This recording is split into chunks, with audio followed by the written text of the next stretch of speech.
aksi kelitih atau kejahatan jalanan yang terjadi di kawasan wisata titik nol kilometer Yogyakarta viral di media sosial. Dalam video amatir, aksi kejahatan jalanan ini kembali marak dan menjadi trending topik dalam sosial media Twitter. Ironisnya, aksi kejahatan jalanan ini justru dilakukan oleh oknum pelajar dan remaja. Assalamualaikum warahmatullahi wabarakatuh. Shalom, Om Swastiastu, Namo Buddhaya, salam kebajikan dan salam bela. Perkenalkan, nama saya Erina Nur Afifah dengan NIM 2210611363 dari kelas Hukum dan Masyarakat L dengan dosen pengampu Bapak Rizky Yudha Prawira, SHMH. Di sini saya akan menjelaskan sedikit materi mengenai ketaatan masyarakat terhadap hukum dengan judul maraknya kasus pembacokan kelitih di Yogyakarta dan upaya pencegahannya. Jadi mari kita simak video penjelasan berikut ini.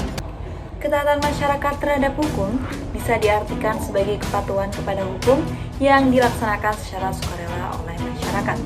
Ketaatan ini adalah salah satu kewajiban yang harus dijalankan oleh masyarakat dan apabila tidak dipatuhi, maka akan menimbulkan sanksi. Tujuannya adalah untuk memastikan kehidupan sosial dalam masyarakat berjalan dengan tertib dan juga aman. Akan tetapi, dalam implementasinya, masih banyak masyarakat yang melanggar hukum yang sudah ada.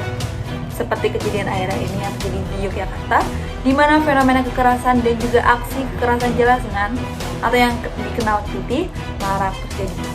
Salah satu aksi kelitih yang menjadi pusat perhatian publik adalah aksi kelitih yang terjadi di titik 0 km Jogja yang terjadi pada hari Rabu 7 Februari 2023 pada pukul 9 hari.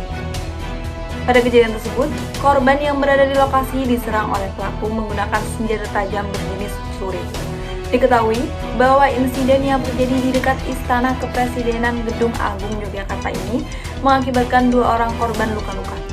Kedua korban tersebut yaitu mahasiswa asal Sumatera Barat berusia 18 tahun berinisial RZ dan mahasiswa asal Batam berusia 19 tahun berinisial GD. Kejadian penganiayaan ini bermula pada pukul 4.20 dini hari saat korban dengan rekannya keluar dari kontrakan.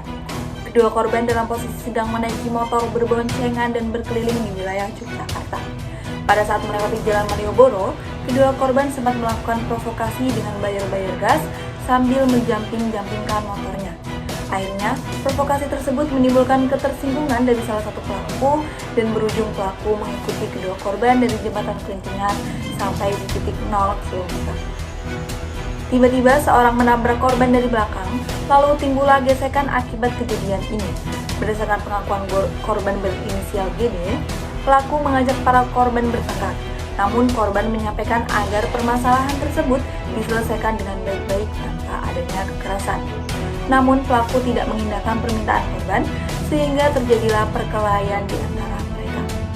Dalam perkelahian tersebut, pelaku merasa terdesak dan akhirnya pulang dengan tujuan mengambil sepotong besi dan menuju tepat ke arah tempat tongkrongan teman-temannya. Di sana pelaku mulai menceritakan tentang peristiwa yang baru saja pelaku alami.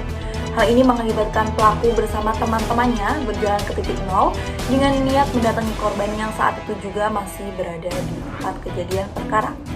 Setelah sampai tempat tersebut, pelaku dan juga teman-temannya mengeroyok korban menggunakan tangan kosong hingga mengenai pipi bawah mata sebelah kiri dari korban. Selanjutnya, salah satu dari teman pelaku menyabetkan celurit mengenai helm dan juga punggung korban sebelah kanan dan juga kiri sehingga korban mengalami luka gores. Setelah kejadian tersebut, akhirnya pelaku dan juga teman-temannya meninggalkan korban karena terdengar seruan ada polisi. Namun, sebelum meninggalkan korban, pelaku masih sempat memukul korban dengan alat pukul. Merujuk pada kasus mengenai maraknya fenomena kelitih di Yogyakarta tersebut, memberikan gambaran bahwasannya masyarakat khususnya para pelaku kelitih tersebut belum sepenuhnya taat terhadap aturan hukum yang sudah ada dan berlaku di masyarakat. Akibatnya, fenomena kelitih ini menimbulkan kekhawatiran yang mendalam bagi masyarakat dan juga pihak yang berwenang. Aksi kekerasan jalanan yang sering dilakukan oleh remaja bukan hanya mengancam keamanan publik, tetapi juga mencoreng citra Yogyakarta sebagai kota belajar dan destinasi wisata yang aman bagi para pelancong. Dengan masih maraknya kasus kelitih di Yogyakarta ini, sebenarnya memberikan dampak kepada masyarakat berupa rasa takut serta rasa tidak aman. Selain itu, kepercayaan terhadap keamanan publik dan juga penegak hukum dapat menurun yang kemudian akibatnya dapat mempengaruhi kehidupan sosial dan juga ekonomi, termasuk sektor pariwisata yang menjadi salah satu tulang punggung ekonomi di Yogyakarta. Terdapat beberapa faktor yang bisa menjadi pemicu masih maraknya kasus KITI yang terjadi di Yogyakarta. Di antaranya yaitu masih kurangnya pengawasan dan juga pembinaan remaja yang dilakukan oleh orang tua serta pihak sekolah. Dalam hal ini, lingkungan keluarga dan juga sekolah yang tidak kondusif dapat mendorong para remaja untuk terlibat dalam tindakan kriminal. Selanjutnya, banyak remaja yang terkena pengaruh pergaulan bebas, sehingga mereka melakukan aksi kekerasan sebagai bentuk eksistensi atau pembuktian diri karena adanya tekanan dari pergaulan bebas tersebut. Masih maraknya kasus KITI juga sebenarnya disebabkan oleh kurang tegasnya penegakan terhadap hukum. Hal ini menimbulkan kesan bahwasannya hukum tidak tegas, sehingga tidak ada efek jera bagi para pelaku KITI. Untuk mengatasi permasalahan KITI yang masih marak terjadi tersebut, terdapat beberapa langkah yang dapat dilakukan oleh aparat penegak hukum dan juga masyarakat. Upaya-upaya tersebut antara lain yaitu dengan penguatan peran keluarga dan juga pendidikan. Peranan keluarga dalam mengawasi pergaulan individu sangat berperan penting. Namun sayangnya, dalam praktiknya keluarga tidak memiliki akses begitu banyak untuk mengawasi hal tersebut. Hal ini dibuktikan dengan masih banyaknya anak remaja yang memiliki akun kedua dalam media sosial yang bertujuan untuk membatasi beberapa pihak dalam akses pengembangan kehidupannya, termasuk keluarganya sendiri.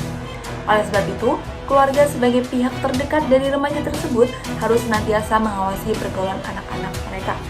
Selain itu, sekolah juga sangat berperan penting dalam hal mengarahkan para remaja pada kegiatan yang positif, seperti menyediakan kegiatan ekstrakurikuler yang menarik dan juga positif untuk menumbuhkan nilai, moral, serta akhlak mereka.